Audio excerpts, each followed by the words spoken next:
안녕하세요, 여러분. 오늘 다룰 주제는 기업의 네트워크 보안을 한 단계 끌어올릴 수 있는 클라우드플레어 제로 트러스트의 기기 에이전트 설정 방법입니다. 아직도 속도가 느리고 관리하기 까다로운 기존 VPN을 사용하고 계신가요? 클라우드플레어의 와르프 클라이언트를 활용하면 사용자 기기의 특정 트래픽을 클라우드플레어의 글로벌 네트워크로 안전하게 암호화하여 전송할 수 있습니다. 오늘 영상에서는 기기 등록 권한 설정부터 맞춤형 프로필 생성, 스플릿 터널링, 게이트웨이 프록시 및 TLS 복호화, 그리고 프라이빗 DNS 설정까지 사내망 구성을 위한 핵심 단계를 차근차근 살펴보겠습니다.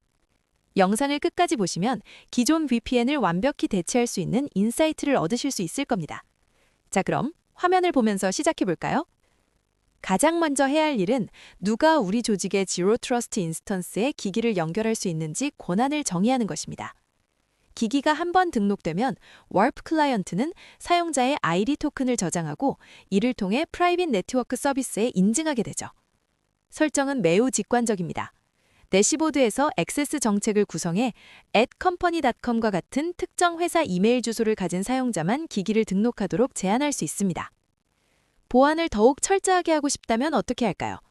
엔터프라이즈 요금제를 사용 중이시라면 상호 TLS 인증을 추가하여 승인된 사내 기기만 등록하도록 강제할 수 있습니다. 즉, 기기에 특정 클라이언트 인증서가 존재하는지 검사하는 규칙을 추가하는 것이죠. 또한 관리 편의성을 위해 회사의 주요 IDP 하나를 단일 진실 공유번호로 사용하여 사용자들을 온보딩하는 것이 가장 좋은 베스트 프랙티스입니다. 권한을 설정했다면 다음은 기기 프로필을 맞춤 설정할 차례입니다. 기기 프로필은 사용자 신원이나 위치 등에 따라 와르프 클라이언트 설정을 다르게 적용할 수 있게 해줍니다. 보통 대다수 사용자에게 적용되는 기본 프로필과 신뢰할 수 있는 사무실 네트워크에 연결될 때 작동하는 사무실 프로필을 나눠 구성하는 것을 추천합니다. 기본 프로필에서 꼭 확인해야 할 핵심 설정 두 가지를 짚어드릴게요. 첫째, 럭 와르프 스위치입니다.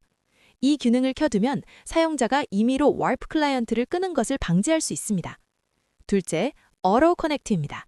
만약 사용자 경험을 고려해 럭 기능을 껐다면 어로우 커넥트를 켜서 10에서 15분 간격으로 자동 연결되도록 설정하는 것이 좋습니다. 관리가 필요한 기기의 경우 사용자가 임의로 업데이트를 하지 못하도록 Allow Updates 옵션을 비활성화하는 것도 잊지 마세요. 자, 이제 트래픽 라우팅의 핵심인 스플릿 터널링입니다. 와르프가 어떤 트래픽을 프록시할지 결정하는 곳이죠. 방식은 두 가지가 있습니다. 1.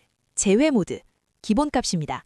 목록에 지정된 IP나 도메인을 제외한 모든 트래픽을 클라우드플레어의 게이트웨이로 보냅니다. 2. 포함 모드, 반대로 목록에 명시된 특정 IP 대역이나 도메인으로 향하는 트래픽만 클라우드플레어를 거치게 합니다.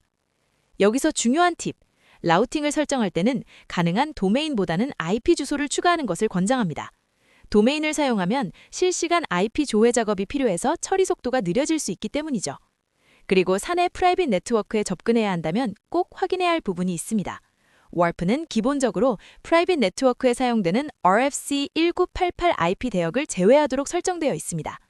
따라서 사내망에 접근하려면 제외 목록에서 사내망 IP 대역을 삭제하거나 포함 목록에 추가하여 트래픽이 와르프를 통과하도록 반드시 라우팅을 수정해 주셔야 합니다. 트래픽이 와르프를 타게 만들었다면 이제 이 트래픽을 모니터링하고 조절해야겠죠. 트래픽 폴리시즈로 이동해서 게이트웨이 프록시를 활성화해 주세요. 기본적으로 TCP가 켜져 있는데 내부 DNS 리solver를 위한 UDP와 핑 테스트 같은 진단 도구를 위한 ICMP 트래픽 프록시도 켜두는 것을 강력히 추천합니다. 여기에 한 발 더 나아가 TLS 복호화 옵션을 켤 수 있습니다. 이 기능을 켜면 암호화된 URL의 전체 경로 및 경로에 기반하여 필터링하거나 민감한 데이터를 검사하는 DLP, 원격 브라우저 격리 기능 등을 사용할 수 있어서 보안이 엄청나게 확대됩니다. 단 주의할 점이 있습니다.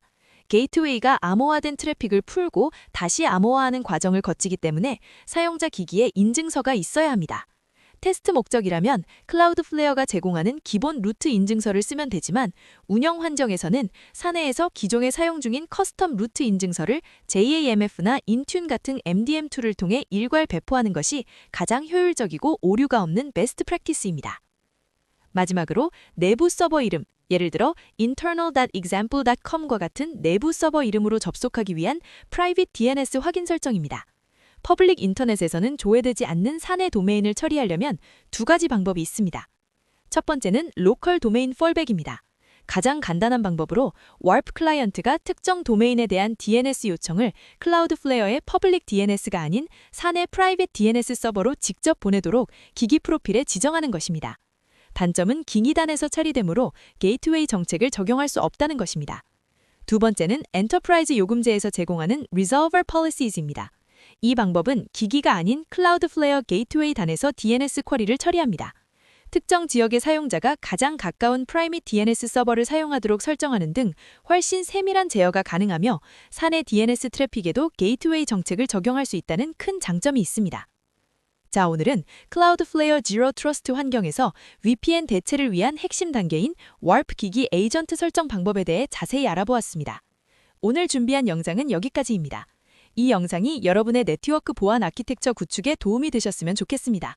궁금한 점이 있으시다면 이메일로 문의 바랍니다. 감사합니다. 다음 영상에서 뵙겠습니다.